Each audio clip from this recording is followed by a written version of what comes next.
All right, everybody, welcome to episode 6 of Golf News RI's RI Amateur Series. I'm Joe Calabro. Thanks, everybody, for tuning in. Happy Wednesday morning for those watching live. Joining me for episode 6 is 2005 RI Amateur Champion, Tommy McCormick. Tommy, thanks for coming on and doing this. Thanks for having me, Joe. It's a pleasure. Absolutely. So, super excited to talk to you. Obviously, you have hopefully have a fascinating perspective on the amateur being held this year. Obviously, the last time it was held here, you won it in 2005, as I just mentioned. I was a caddy in it. I caddied for Ricky Bernard, who's still playing really well at Triggs, and I guess the son's a good player as well, but I was completely useless. I had just started caddying. I didn't know much about golf. I don't think he made the 36-hole cut, which surely was my fault, but I just started caddying earlier that summer in April or whatever it was, and so I was completely useless, but I caddied in it nonetheless. And so you won. So what do you remember about that year or that tournament? And how the course played, how you played, anything of that nature? Yeah, so it was personally a very difficult time for me. Mm-hmm. My father had just passed away in April of 2005. I was in between careers. I had just moved back from Florida with, I had a career down there, but came back to kind of be with him. So I was in between trying to figure out what I was going to do, and I really used golf as sort of like therapy to sort of like get my mind off of all the anxiety and stuff my family was going through. So I just remember like banging balls at Cranston Country Club a lot, and then my game started to round into form. I ended up winning the Pub Links the week before the amateur. I actually beat someone named Jamie Lukowitz. I don't know if you ever heard of him. Yeah, he's been on before. Yeah, I know. I saw that. No. But I ended up beating him in a playoff at Triggs. We had a great day. He's a good friend of mine. And then, when we got here, I was sort of on like cloud nine. My dad was a 6-time Pub Links champion, so to win that was really, meaningful for me. So I showed up really with no expectations, and the course that year was playing super hard. Mm-hmm. I mean, the rough was Northeast amateur length, and the greens were very firm and super fast. And I almost don't think I've seen him that fast since, to be honest with you. So it played really, really difficult, but just ended up, kind of taking what, my momentum from the Pub Links into that week.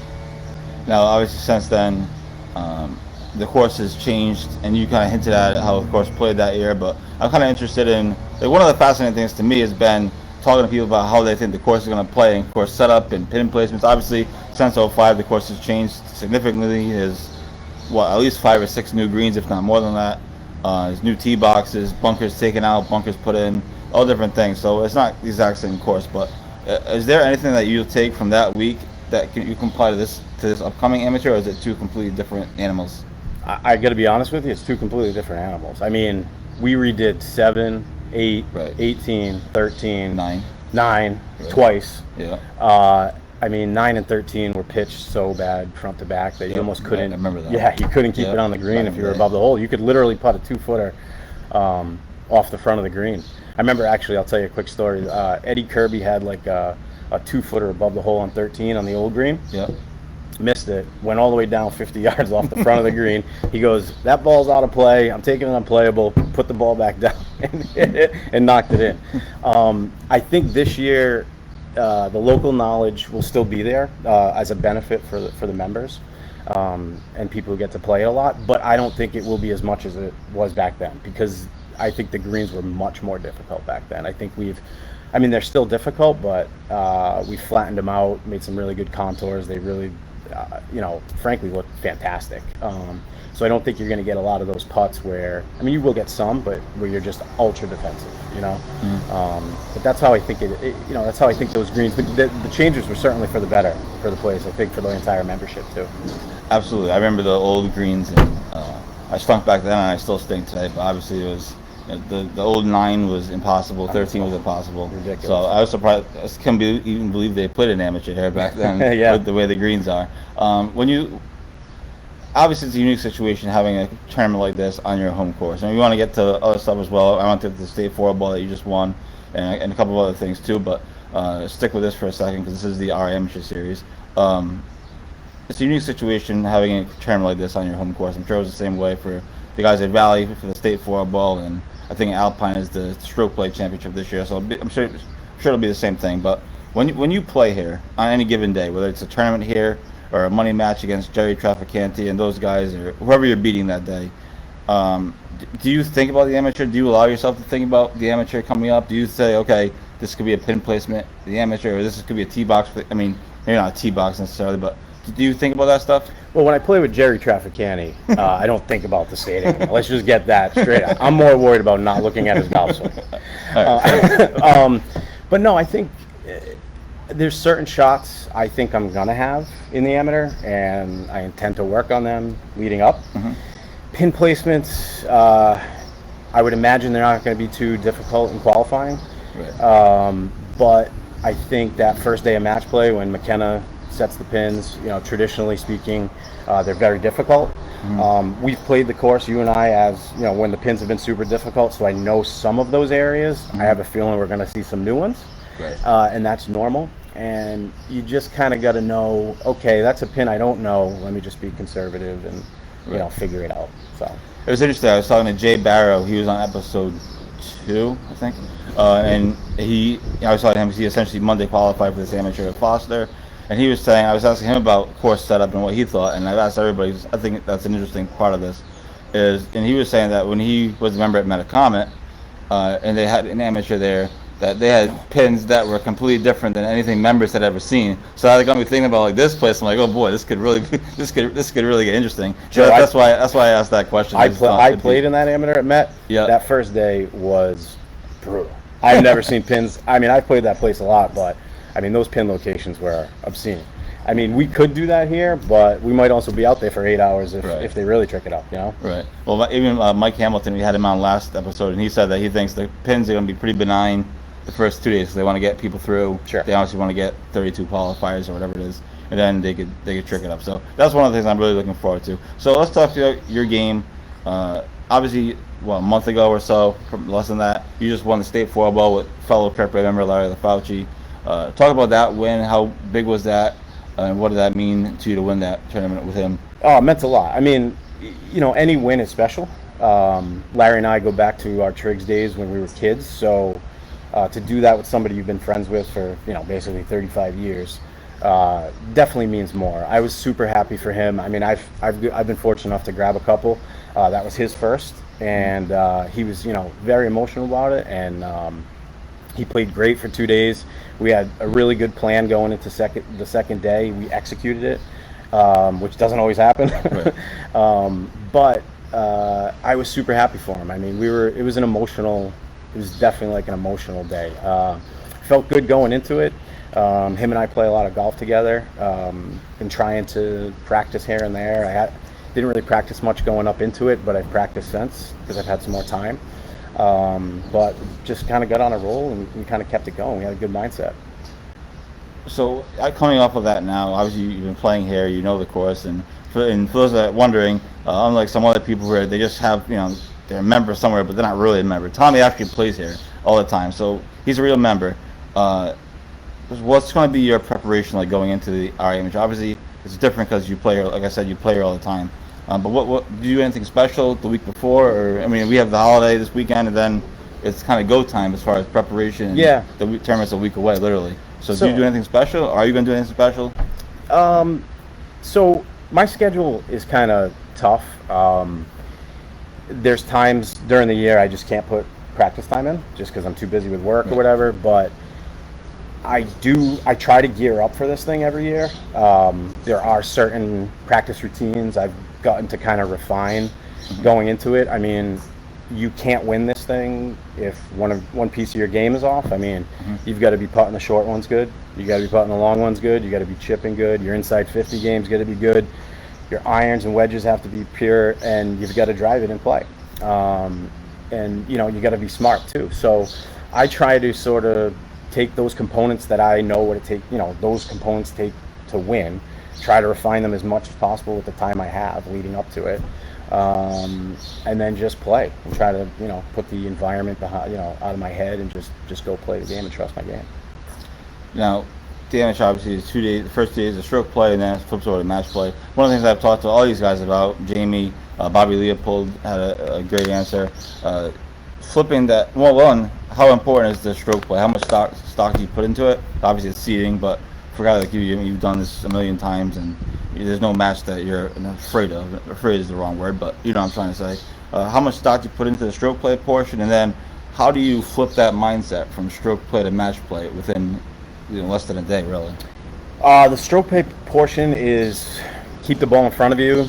No doubles. Try to stay, within yourself. Be aggressive when you can. Don't overextend yourself. That's my mindset. I heard Jamie talk about how he tries to break it up into 2 tournaments. If I feel like I don't have a piece of my game that's sharp, I'll actually try to work on it during the stroke play portion and try to find some key, some trigger that'll help me if I get into match play. So you don't really look at this. You're not really worried about the seeding too much, right? I don't worry about. Because that's something that I thought Jamie said was interesting. He said that he tries to get a high seed because he doesn't want to end up with a low seed, and then you draw Bobby Leopold in the first round or Tommy McCormick in the first round. So you don't really look at it too much as seed. Obviously, you don't want to be the 32 seed, obviously, but at your level, you're not going to be that anyways. If you all you have to do is show up. But you don't really look at this. You're not really worried about the seeding too much. No. That's not a thing. No, I look at it like if you want to win it, you're gonna have to go through those guys anyway. You could almost make an argument that it's beneficial to be at the bottom. No expectations. You probably haven't played your best. The guys at the top that have qualified probably threw out a couple good numbers. It's tough to play 3 good days in a row. I mean, we see upsets every year. So I don't. Well, look at last year, Andrew O'Leary set the course record at Pawtucket, I think. He shot something. I forgot what he shot exactly. 61. Yeah, something ridiculous. Yeah, something totally ridiculous. And then obviously now, I don't want to dump on the kid. He made it back to the final the year after winning. So it's not like he crapped himself. But like you said, it's tough to keep playing consistently. And by the time Andrew O'Leary got to Mike Hamilton will tell you that Hamilton, he should have beat it. He thought he should have beat him. Sure. Hamilton was right there. By the time O'Leary got there, he was kind of shaky a little bit. Yeah. And again, I'm not trying to dump on him. He's actually a great player, but it's true. Like you said, it's tough to play so many days in a row when guys kind of blow their load, for a better term, and the amateur and the stroke play portion. Maybe that's a good case for it. I mean, this thing's going to be 6 days this year. Chances are you're going to have a bad day. I mean, you're not going to play your top level golf for 6 days in a row. The real question, the real challenge is can you win with your B or C game? And that gets you, keep moving forward. And if you can get by that match, you can do it. I mean, Jamie played fantastic against Andrew in the finals last year, but, he didn't play his best. I mean, I know he had more in the tank against, he took me out last year. I don't know if he told you that. Yeah, he told me that. So, but no, he didn't, we didn't play poorly, but we both weren't sharp, and then he really turned it up a notch in the semis against Bobby and the finals against O'Leary. So, absolutely, I was watching. We had just launched, so I was kind of in the background. This year I'd be a little bit different because I'm trying to be more aggressive. But last year I was there, and both matches were incredible. Obviously, your match against him and his match against Bobby, and then obviously the final against Andrew O'Leary, which I feel like everyone going into that thought O'Leary was probably going to win. And like you said, upsets can happen. So one thing that I've been asking people about, and we actually got on an interesting discussion, and you've been around for a while, you've seen it all, and you had the unique opportunity to caddy in the Northeast Amateur last week from Mike Hamilton. The state of amateur golf in Rhode Island, and now I'm not looking to take a shot at Riga or the USGA, just as far as the players and just the state of the amateur golf circuit in Rhode Island. How do you see it? What do you like about it? What do you dislike about it? Anything of that nature? I mean, I think there's never been this depth of players that I've ever seen. I mean, 15 years ago when I won it, you could make the argument that 10 guys could have won it. By the way, I wasn't one of those 10. 10 guys could win it. I mean, you legit could say 30 guys could win it this year, 40 guys. I mean, depending on how the week goes, how hot they get. I love the fact that, I love the guys in the RIGA. I mean, there's some really good people. Bobby's a great guy. I've got to play a lot of golf with him and really learn from him and watch him. Jamie's a great kid. Mike's a great guy. All Claire. I mean, we've got so many guys that have been around for so long that you just end up growing a really good friendship with. And I love that about, our association. It's not, I mean, it's competitive, don't get me wrong, and certainly no one likes losing.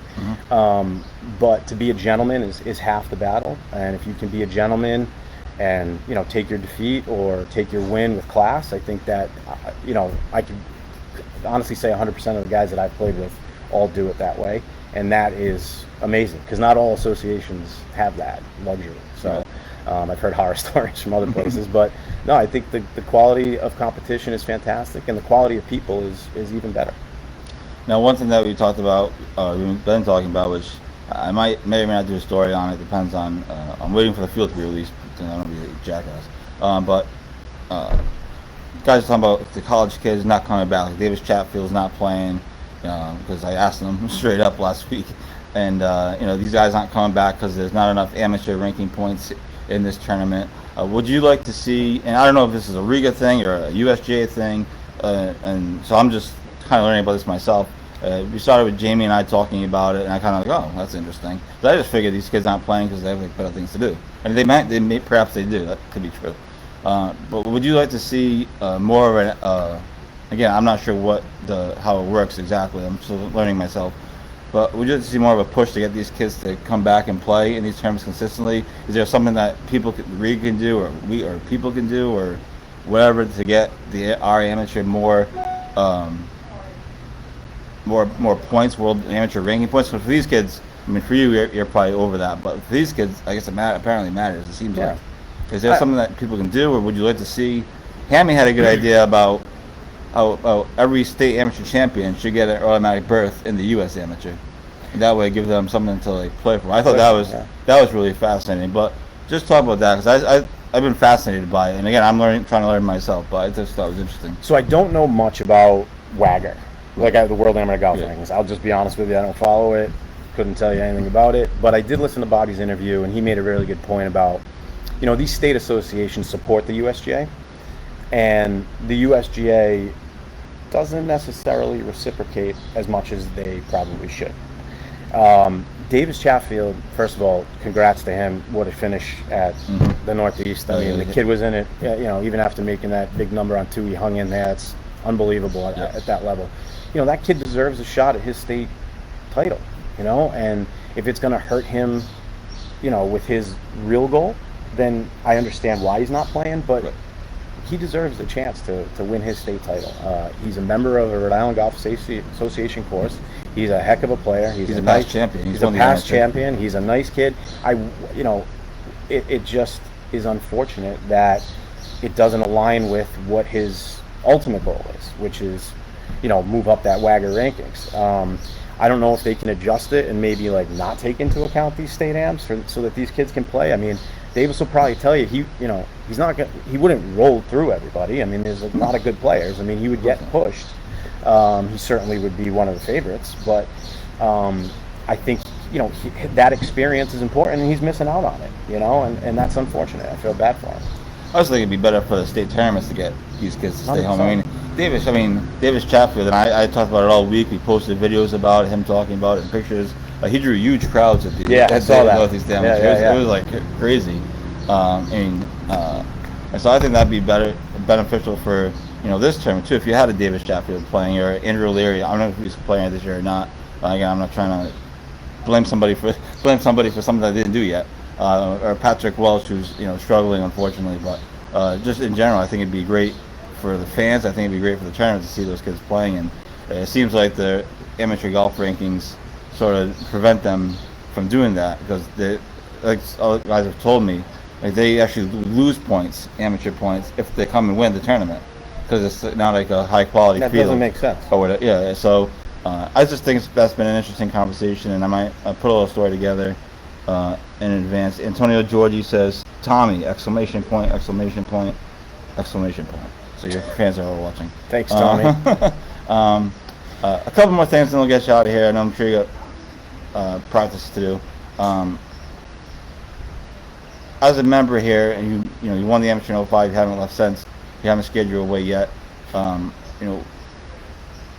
What? And I was talking to somebody. I'm not going to say who it was. You know him, but I'm not put his name out there. But you're talking to somebody about how can we get people to come out and watch. And you're obviously a high-ranking member at Kirkbride and club champion. You've won all kinds of things. As a club, is there something? Should we be pushing people to come out and watch? The RA Amateur. I mean, I'm going to be here every day, so I'm not worried about me. But how can the club get people to come out and watch is beneficial and make it a real home course advantage? Yeah, I mean, I think we're going to send an email notification out to the membership saying, come on up. There's going to be some really good players here at your home course. Come take a look at what Rhode Island's best has. And it's free. And, yeah, right. And it's free to watch. I'm under the assumption that that's going to happen. I think it's a great idea to have that sort of support. I mean, when I played in the finals here, there was a ton of people there. I mean, there was probably close to 100 that were following us and watching. So, and that was even in the semis. So yeah, I think that support from the pro shop or GM or whatever to let our membership know that this is happening and you should take advantage of coming to either support our guys or just watch the best Rhode Island has. Hopefully, I mean, hopefully we get a big turn. I already talked to a few guys that said they're going to come out and watch. And obviously, it's going to help if there's Kirkbride guys in the mix, which I'm hopeful that there will be. I think there's 14 total Kirkbride guys in the field. Oh, that's great. That's what I was told. Obviously, a bunch of guys qualified, and then a bunch of you are getting exemptions from previous years or whatever it is. So I think the total, I was told the total is 14. If I'm slightly off on that, then apologies in advance. You've taken some shots at him throughout the interview, which has been fun. GolfNewsRI is trying to stir up some trash talking, but Jamie Lukowitz, we had him on episode 1. He kind of called you out. He said he can't wait to beat you again. Obviously, for those who follow it, Jamie beat him last year in an epic match on his way to title. But your response to the defending champ? I beat him in the playoff of the Pub Links in 2005, and Jamie, took you 15 years to finally get me. So, maybe it'll be another 15 before you beat me again. And I saw you give me one of these too. So. No, I love Jamie. Jamie's a good kid.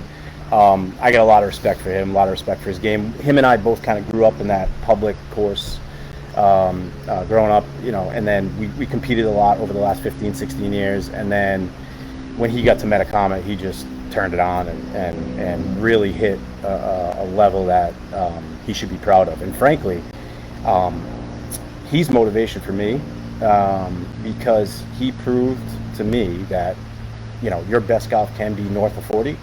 There was times over the past 10 years I just didn't have a lot of time to devote to it. I'm hoping the next 10 years I will have time to devote to it, but everything Jamie's accomplished over the last 6 or 7 years is really proof and motivation that you can play really good golf over the age of 40, and I got a lot of respect for him. And he just missed the cut at the Northeast Amateur. I know, he played great. I think he missed it by 2 shots, if I'm not mistaken. Yeah. He was really close. So obviously, we thank him for coming on, and it was fun to watch him play in the Northeast, which obviously is going to be a thrill for anybody to be playing that tournament. Two more things. One's a fun question. One's a serious. Well, depends how you take it. One, what would it mean to you to win the amateur this year at home at Kirkbride? I mean, it would be fantastic. I love this tournament. I try to gear up for it every year, regardless of what my schedule is. I just think that it takes, a mental toll on you, a physical toll on you, and if you can win it, it's really hard to do. And it's probably the most prestigious. I mean, you can make an argument that the stroke play is prestigious, but I would say that this is the most prestigious tournament we have. Mm-hmm. I try to gear up for it, so it would mean a ton. Obviously, I'm going to have to fight some thoughts about, being at the home course. I haven't had this experience before of playing your home course in a tournament of that nature, so I'm aware of it. I'm going to figure out a strategy and kind of go with it as far as like my mental approach goes. But yeah, I mean, this is, for us, it's our one big one of the year.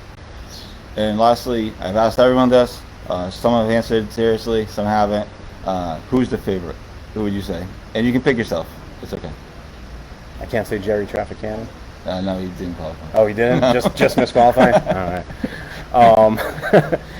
I mean, there's You said earlier that there was about 30, There's 30, 40 guys that can play. I mean, a lot of people are picking Hamilton. Some people are picking you. You know, I wouldn't pick me, but I mean, listen, there's literally 30 guys, 40 guys that can do it. I mean, Billy Forsey's name wasn't mentioned. I see Valoy up here all the time now. You know, that kid's one of the most talented people in the world I've ever seen. Bobby is a cyborg. I mean, he's just a robot, just the way he hits it. You know, Jamie, Hamilton, even Larry LaFauci, my partner, is playing incredible. John Alcoy has been up here 30 years. Tyler Cook. I mean, the list goes. I mean, I could just rattle off, 50 names right now, but that'd be kind of boring. So I don't know. It really is obviously who's playing well, but like who has the mental and physical stamina to make it 6 days. And that is going to be a factor for sure. And that's why what Jamie did last year was unbelievable. I think he's, he's in his mid to late 40s, and he lasted 6 days and then took out a really, really good opponent on the last day. Absolutely. Tommy, thanks so much for coming on. I really appreciate it. Thanks everyone for tuning in. Stay tuned for another announcement on the next episode of the RI Amateur Series. We are at 6. We're hoping to get to at least 10, if not more. And so those announcements will be coming up soon. And other than that, stay tuned to Golf Dudes podcast coming up tomorrow morning, live from Kirkbride, prior to the member guest, if we can hopefully get it off. Stay tuned for more content on GolfNewsRI.com, tracking the World Cup of Golf, and the New England Women's Amateur is going to wrap up in just a few hours. So stay tuned for all that stuff. Thanks everyone for tuning in, and hope you all have a great Wednesday afternoon. Thanks again to Tommy, and we will talk to you all soon. Thanks, Joe.